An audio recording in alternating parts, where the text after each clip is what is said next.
네, 다시 대담 시간입니다. 이틀 전에 구속영장 심사, 실질심사에 응하지 않았던 안희정 전 충남지사. 오늘은 저희가 보내드렸지만 법원의 영장 실질심사에 출석을 했습니다. 그리고 검찰이 방문 조사를 거부하고 있는 이명박 전 대통령에 대한 옥중 조사를 다시 시도하고 있다는 소식도 전해드렸고요. 이 관련 내용 그리고 고 장자연 씨 사건 재조사 가능성 그리고 새로운 국면을 맞게 된 정봉주 전 의원 등 이런 문제들에 대해서 전문가 모시고 궁금증 차근차근 풀어드리겠습니다. 최진영 변호사님 그리고 최진봉 성공회대 교수님 두 분 나와 계십니다. 어서 오십시오. 네, 안녕하십니까.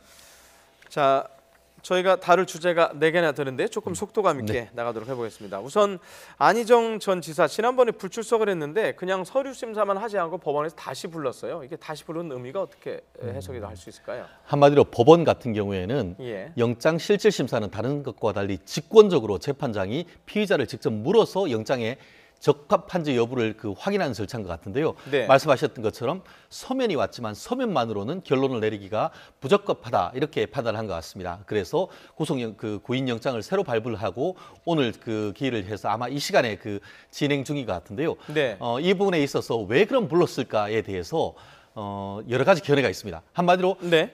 좀 긍정적으로 그러니까 유리하게 보는 측면 같은 경우에는 아니 서면만 가지고는 좀 애매했지 않느냐. 그렇다는 점에서 직접 불러서 직접 피의자의 얘기를 들어서 발부를 하겠다라는 취지로 해석해서 하는 점 같은 경우에는 그래서 바로 나오지 않겠다라고 했다가 오늘 안희정 지사 같은 경우에는 적극적으로 나오겠다는 것도 이거 구속영장 기각될 가능성이 있지 않은가 그것에 대한 기대를 하고 나왔다라는 견해가 있고 반면에 재판부로서는 원칙대로 해야 된다. 안 나오면은 불러서 조사한 다음에 영장 발부 여부를 결정해야 된다라고 해서 어떤 이 부분에 유리 분리를 떠나서 이 원칙적인 어떤 절차를 진행하겠다. 그런 의미로 해석되는 부분도 없지가 않습니다. 자, 오늘 지금 출석하는 모습 보셨는데요. 자, 안희정 지사 얘기를 들어보고 얘기하는 게 더 저희가 좀 효율적일 것 같습니다.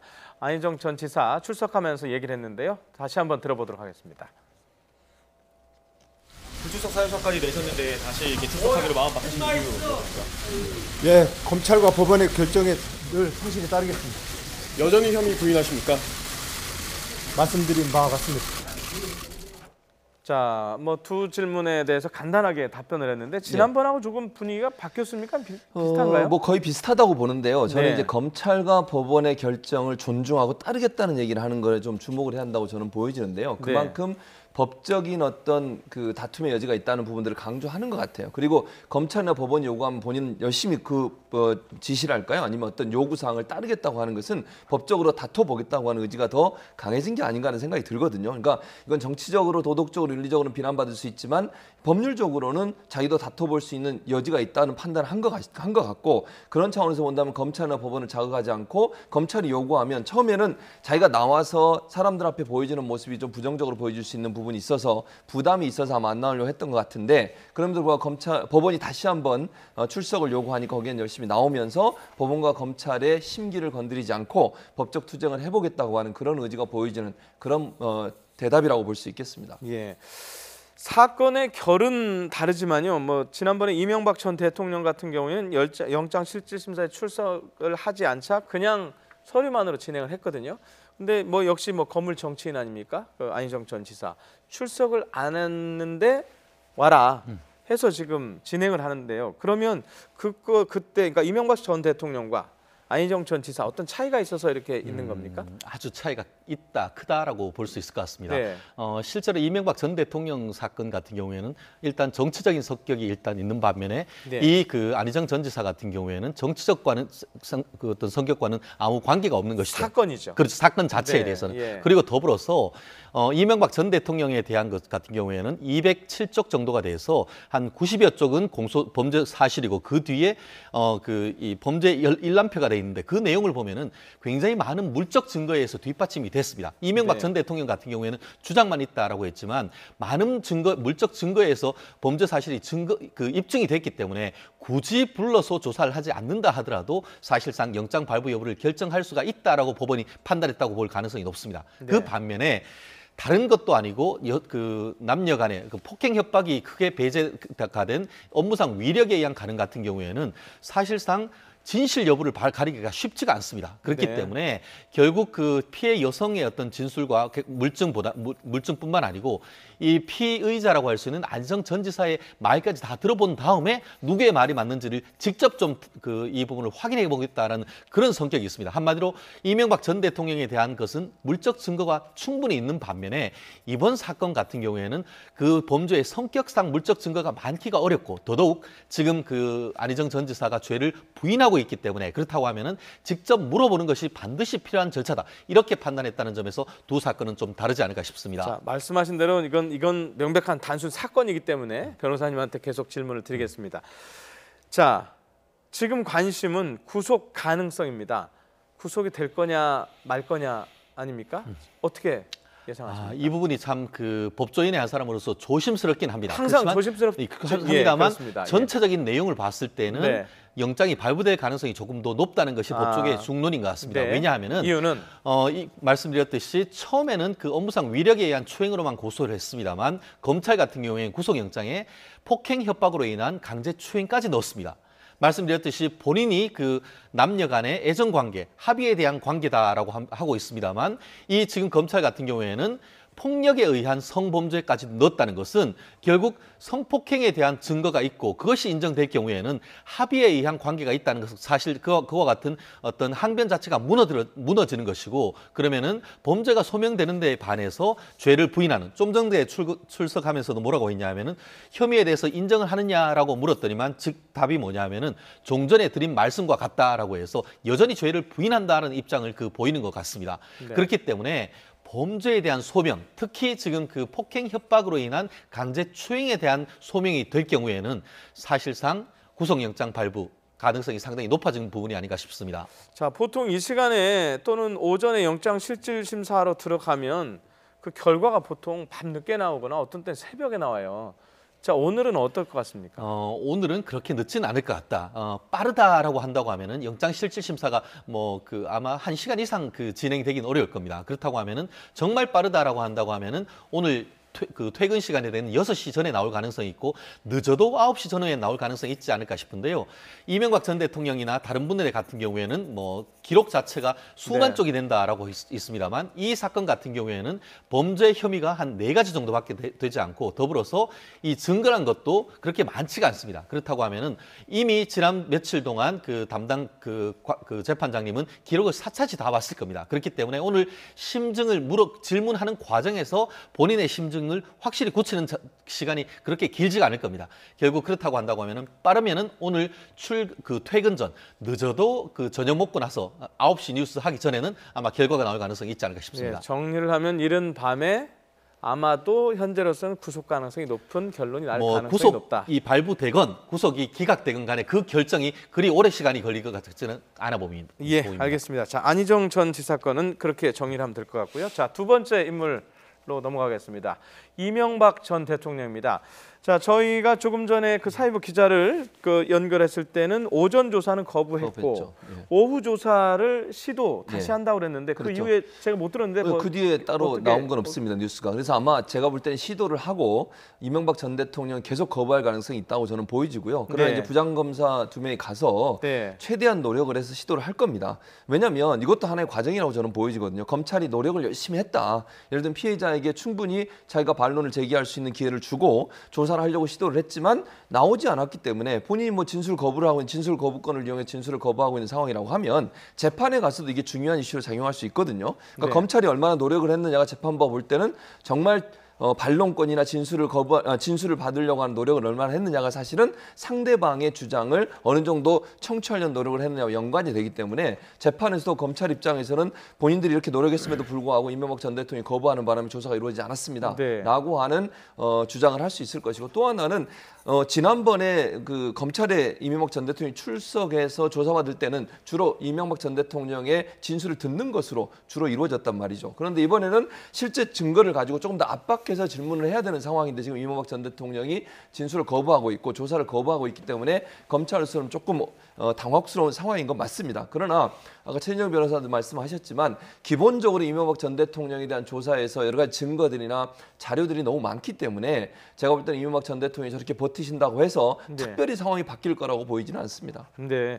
자, 뭐 항상 비교할 수밖에 없는데 지금 역시 뭐 같이 구치소 다른 구치소이긴 하지만 들어가 있는 박근혜 전 대통령 뭐 조사도 잘 안 받았지만 재판에도 안 나오고 있단 말입니다. 그러면 자, 뭐 물론 섣불리 예단하기는 어렵지만 이명박 전 대통령도 비슷한 길을 가게 되지 않을까 하는 질문들을 저도 많이 받거든요. 그럴 가능성은 있는데 근데 이제 이명박 전 대통령의 변호인이 뭐라고 얘기했냐면 검찰 조사는 거부하지만 재판은 열심히 나가겠다고 그랬어요. 그래서 지금까지는 발표는 그렇습니다. 그 뒤에 입장이 바뀐 건 나온 게 없기 때문에 제가 볼 때 이명박 전 대통령 검찰의 조사는 불응하지만 재판에 나가서 다퉈보겠다는 의지는 있는 것 같아요. 그러니까 현재까지는 그렇습니다. 물론 뭐 재판을 첫 번 재판하고 나서 또 상황이 바뀌거나 태도가 바뀔 가능성은 있지만 아직까지 이명박 전 대통령 측이나 변호인 측은 검찰 조사는 거부하지만 재판은 나가겠다고 얘기를 하고 있어서 재판은 나갈 가능성이 있습니다. 자, 정리를 하면 검찰은 패싱하고 판사하고 승부를 보겠다는 얘기 같은데요. 전략이 어떻습니까? 그 말씀이 딱 맞습니다. 사실 그 박근혜 전 대통령 같은 경우에도 그 3월 말에 구속된 이후에 옥중 그 조사를 한 5번 정도는 받았었습니다. 그렇기 때문에 이명박 전 대통령과 박근혜 전 대통령은 조금 약간 다르기도 합니다.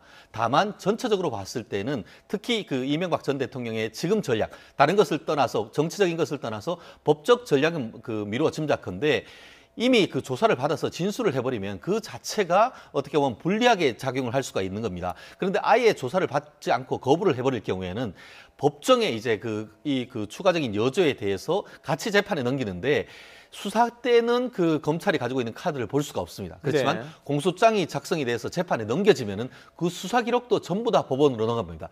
그러면 그때는 변호인들이 그 관련되는 모든 증거를 복사를 해서 내용을 볼 수가 있습니다. 그러면은 결국 법정에 이르기까지는 사실상 진술 거부, 묵비권 행사하는 전략으로 하고 법정에서 검찰이 내놓은 카드를 보고 그것에 대해서 대응하겠다는 나름대로의 전략인 것 같습니다. 더불어서 하나의 또 문제가 있는 게 뭐냐 하면은 지금 변호인이 없습니다. 처음에 한 그 3분 정도 있다가 한 분 보강해서 4명이 됐다가 지금 그 정동기 전 그 검사장과 또 한 분은 지금 사임을 했는 거나 마찬가지여서 이 큰 사건에 변호인이 2명밖에 없습니다. 그러다 보니까 실제로 변호인의 조력을 받아서 수사를 받을 수 없는 그런 상황이다 보니까 아예 이 수사하는 데는 거부를 하고 법정에서 변론을 통해서 모든 것을 승부를 걸겠다 하는 그런 전략을 보이는데 과연 그 전략으로 지금 어떤 무죄를 이끌어낼 수 있을지에 대해서는 좀 뭐랄까요, 낙관할 수 없다 이렇게 평가를 할 수 있을 것 같습니다. 그리고 검찰 조사를 이제 뭐 이른바 거부하고 있는데 어찌됐든 뭐 이명박 전 대통령 측에서는 자꾸 불만을 제기하고 문제 있다라고 하긴 하지만 검찰 쪽에서 뭐 자꾸 혐의들이 추가로 흘러나와요.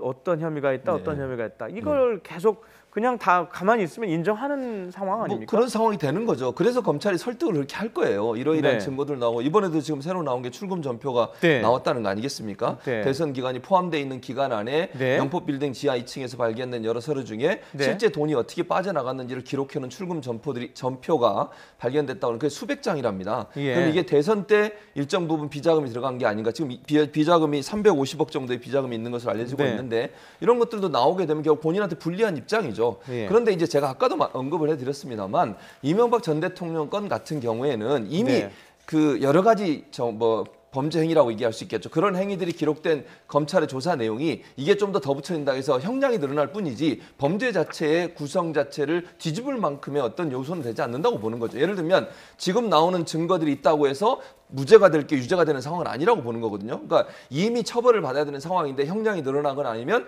뭐 여러 가지 증거들 때문에 본인들의 범죄의 내용이 좀 더 확대될 수는 있지만 무죄로 될 가능성은 없기 때문에 지금의 전략을 쓰는 것은 결국 뭐 본인이 거기서 진술을 하고 적극적으로 반대 의견을 펼친다 하더라도 처벌을 피할 수 없는 상황이라는 것을 인지했기 때문에 정치적으로 가는 게 아닌가 이런 생각이 듭니다. 알겠습니다.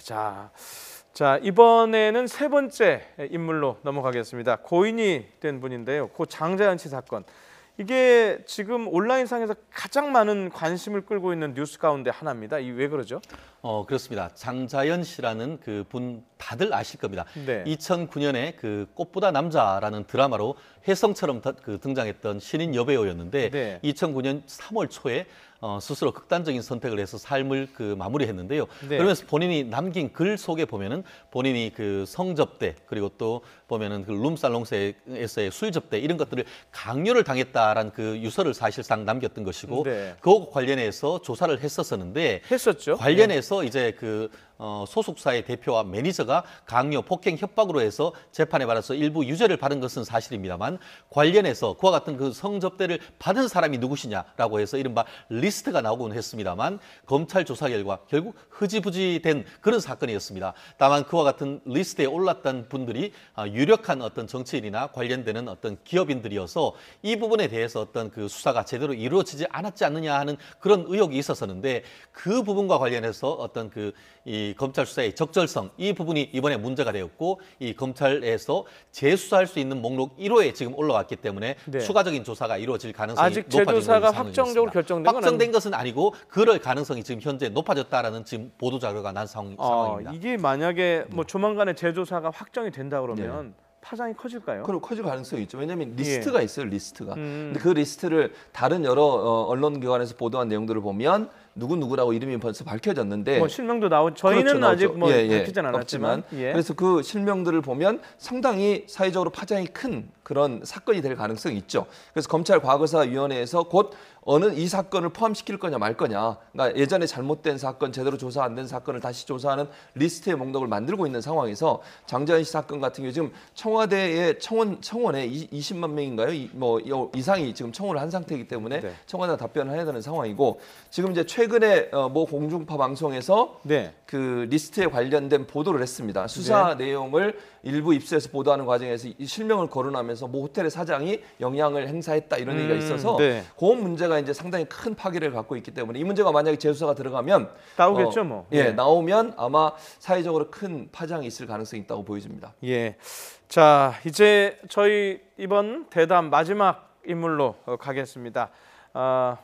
오늘 아침에 완전히 반전이 된 것 같은데요. 정봉주 전 의원입니다.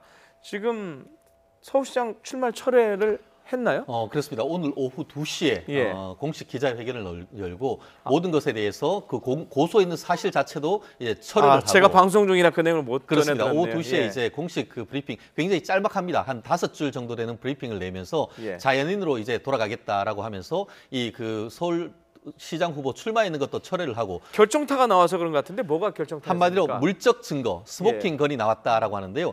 결정적인 증거란 것이 성추행에 대한 것은 아닙니다만 그 당시에 2011년 12월 23일 날 이 여의도에 있는 호텔에 갔는지 여부를 강하게 부인을 해왔습니다만 그날 저녁 6시 전후에 본인의 명의의 그 신용카드가 결제된 증거가 나왔습니다. 그렇기 때문에 본인 스스로 고백하듯이 이 부분에 대해서 본인의 기억이 잘못된 것에 대해서도 나의 책임이다라고 얘기를 했었는데요.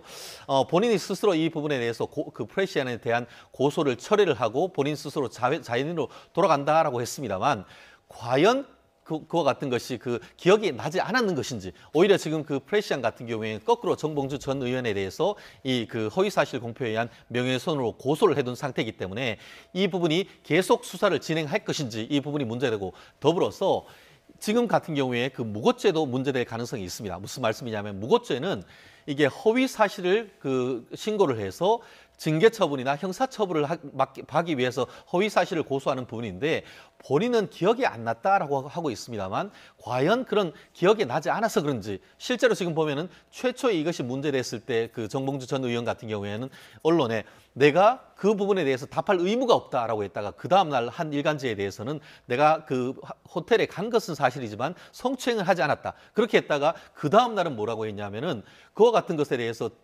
어떤 정정 보도를 요청하면서 내 호텔까지 가지 않았다라고 했다가 이제는 뭐 아예 그 죄를 부인했다가 이제 다른 증거가 나오니까 철회를 했는데요. 이와 같은 사실에 비춰 봤을 때에 설령 뭐 명예훼손을 서로 고소를 취한다 하더라도 이 검찰이나 경찰 같은 경우에는 말씀드렸듯이 무고죄에 대한 혐의에 대해서 조사를 나설 가능성이 있기 때문에 이 부분에 대해서 정봉주 전 의원으로서는 좀 대응을 법적 대응을 해야 되는 부분이 아닌가 싶습니다. 교수님한테 마지막으로 정리하는 질문을 드려야 될 것 같은데요. 뭐 금방 말씀하시기 오락가락한 거, 결정적인 물증까지 얘기를 했는데 자 안희정 전 지사 같은 경우도 지금 뭐 정치 인생이 뭐 사실상 끝난 거 아니냐 네, 이런 그렇죠. 얘기도 네, 있는데 그런 부분이죠. 자 정봉주 전 의원은 어떻게 봐야 될까요? 지금 현재로는 본인은 자연인으로 돌아가겠다고 그래서 모든 공적 활동을 안 하고 자숙하겠다고 얘기를 했기 때문에 당분간 정치적 활동이나 아니면 방송 활동 이런 부분을 하기는 어려울 거라고 저는 보여집니다. 네. 물론 이제 이 사건이 어떻게 결말이 날지는 모르겠습니다. 네. 실제 이제 고소를 정봉주 의원은 취하를 했지만 이제 프레시안이 그럼 과연 고소를 취할지는 좀 두고 봐야 될 문제인 것 같고요. 만약에 네. 고소를 취 안 하면 이제 조사가 계속되지 않겠습니까? 그런 상황에서 진실이 나올 가능성도 있기 때문에 어떤 게 진실인지 지금은 모르겠습니다. 예. 양쪽 의견이 서로 팽팽하게 부딪히고 있기 때문에 그런 차원에서 본다고 하면 정봉주 의원 입장에서는 상당히 정치적으로 타격을 입었고 네. 제기를 하려고 했지만 도리어 그 제기를 하려고 했던 것이 본인의 정치 생활을 더 어렵게 만드는 그런 상황까지 빠지게 된 상황이라고 이렇게 보여집니다. 네, 오늘 주제가 많다 보니까 저희가 말의 속도가 좀 빨랐는데요. 그렇습니다. 이해가 잘 되셨는지 모르겠습니다. 여기까지 듣도록 하겠습니다. 최진영 변호사님, 최진봉 교수님이었습니다. 고맙습니다.